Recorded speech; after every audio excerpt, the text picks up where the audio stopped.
ইয়ার বলবো রে ভাইয়া, আমার বউটা অনেক চকলাতে, কিন্তু সেটা যে আমার পরবর্তী জীবনে কঞ্চি সহ বাস হবে সেটা আমি বুঝতে পারিনি।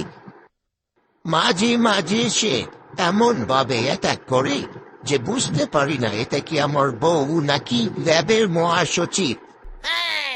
বউকে বলেছিলাম প্রথমে যার সাথে প্রেম করেছি সে দুধের মতো ফর্সা ছিল, আর তার নাম তো অনেক সুন্দর ছিল, প্রেমা।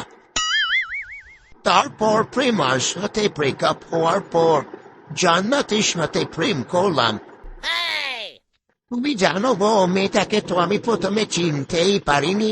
কয়েকদিন পরে বুঝলাম এটা তো মেয়ে নয় রে বাবা, এটা একটা ঘানি লঙ্কা।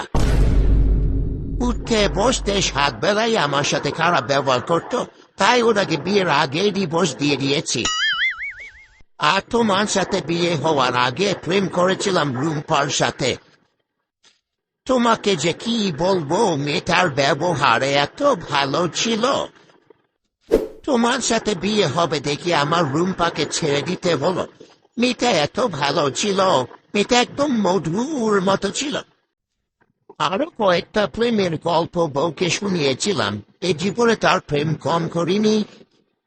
বউয়ের সাথে সেদিন খাতা কলম নিয়ে বসেছিলাম, দেখলাম যে জীবনে 17টা প্রেম করেছি। আর ভাই আমিও সহজ সরল মানুষ, সব প্রেমের কথাই বউকে বলে দিয়েছি। তারপর যেটা ঘটলো সেটা আমি কল্পনাও করতে পারিনি। এর মতে বউ আমাকে আবার বাজারের লিস্টটা হাতে ধরিয়ে দিল, কিন্তু বাজারের লিস্টটা হাতে নিতে আমি দেখি কি কাণ্ড, এগুলা কি লেখা?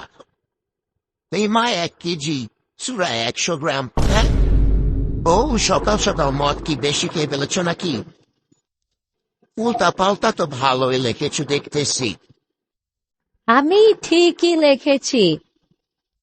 ওই ঠিক লেখছো, তুমি আমার প্রাক্তনদের নাম লেখছো কেন? কেন কেন?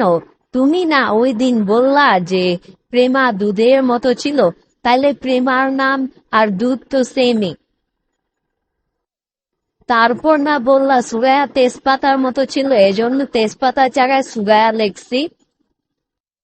আর লঙ্কার জায়গায় জান্নাতের নাম, আর মধুর জায়গায় রুম্পার নাম। আর ববির কথা দেখলে তো তোমার এলাচের কথা মনে পড়ে, তাই এলাচের জায়গায় ববির নাম লিখেছি। ঠিক করছি না?